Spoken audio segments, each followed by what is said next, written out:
Halo pemirsa, setelah minyak goreng langka di pasaran, giliran harga kedelai pula yang melonjak. Siapa yang paling terasa imbasnya? Pengrajin tempe dan tahu. Kita akan membahas soal ini dalam Sumsel 24 Jam sepekan. Bersama saya, Citra Utama.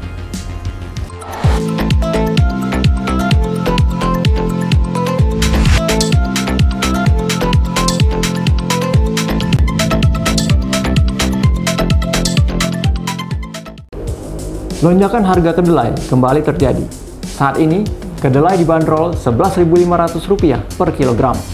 Padahal sebelumnya hanya berkisar Rp8.000 sampai Rp8.500 per kilogram. Celakanya, lonjakan harga itu terjadi saat minyak goreng langka di pasaran. Maka kian lengkaplah penderitaan perajin tahu dan tempe. Apa yang harus mereka lakukan agar kedua makanan kesukaan masyarakat Indonesia itu tetap ada di meja makan? Suara-suara curhatan perajin tempe dan tahu menggema di seantero negeri. Kok tega-teganya harga kedelai impor melonjak saat minyak goreng susah didapat? Di Pulau Jawa, para perajin melancarkan aksi protes. Mereka mogok produksi selama 3 hari pada 21 hingga 23 Februari lalu. Perajin menuntut pemerintah menstabilkan harga kedelai. Awalnya, hanya perajin di Jabodetabek dan Jawa Barat yang akan melancarkan aksi mogok. Namun, secara sukarela, perajin di Banten, Jawa Tengah, hingga Jawa Timur menyatakan ikut aksi mogok tersebut. Sementara di Kota Palembang, para perajin tempe mulai mensiasati dengan mengurangi ukuran. Menaikkan harga tempe tidaklah mungkin. Konsumen tentu akan protes dan enggan membeli. Mengurangi kualitasnya juga tidak bisa. Ambil jalan tengah. Ukuran tempe dan tahu dikecilkan. Harga tidak naik, kualitas pun terjaga. Cara ini satu-satunya yang bisa dilakukan perajin untuk menghindari kerugian. Keluhan melonjaknya harga kedelai juga disuarakan perajin tempe dan tahu di Lahad. Mereka terpaksa mengurangi produksi dan ukuran untuk menutupi biaya produksi yang cukup besar. Mengapa harga kedelai melonjak? Kementerian Perdagangan angkat bicara. Direktur Jenderal Perdagangan Dalam Negeri, Sailendra, mengatakan kenaikan harga kedelai bukan karena stok menipis.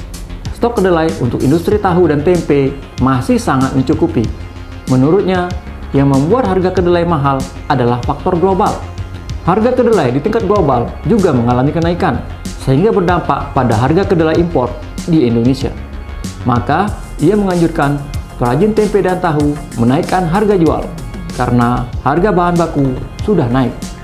Selain itu, Kemendak mencatat faktor utama penyebab kenaikan harga kedelai dunia adalah lonjakan permintaan kedelai dari Cina kepada Amerika Serikat selaku eksportir kedelai terbesar di dunia. Pada Desember 2020, permintaan kedelai Cina naik 2 kali lipat, yaitu dari 15 juta ton menjadi 30 juta ton.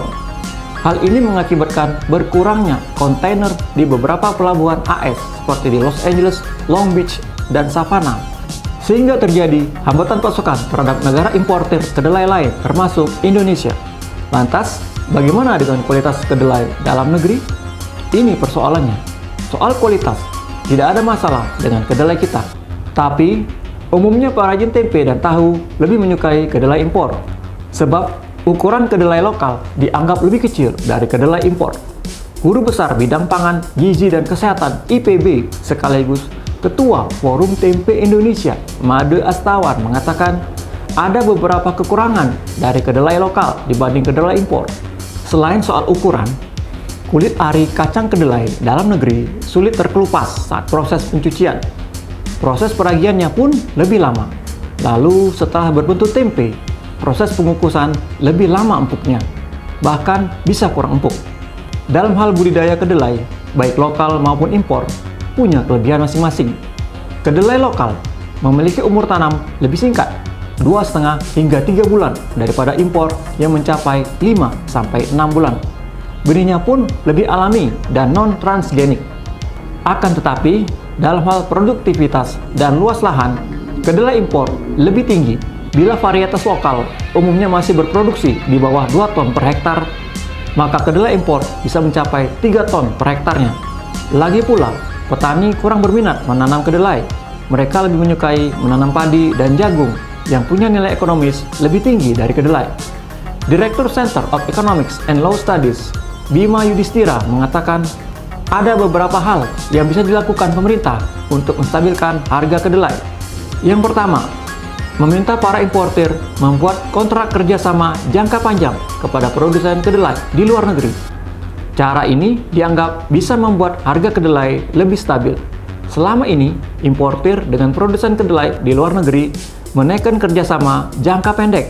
Akibatnya, risiko fluktuasi harga kedelai tidak bisa terhindarkan. Solusinya, memberikan subsidi kepada para perajin tahu dan tempe. Hal ini sebagai upaya untuk mencegah para perajin mogok produksi, mengingat tahu dan tempe merupakan sumber alternatif protein yang terjangkau bagi masyarakat. Pemerintah juga harus memastikan agar tidak ada penimbunan atau manipulasi dari importir kedelai, apalagi sebentar lagi masuk bulan puasa. Pemirsa, pandemi COVID-19 masih berlangsung dan saat ini kasusnya terus meningkat. Tetap jaga protokol kesehatan dimanapun berada. Saya Citra Utama. Sampai jumpa.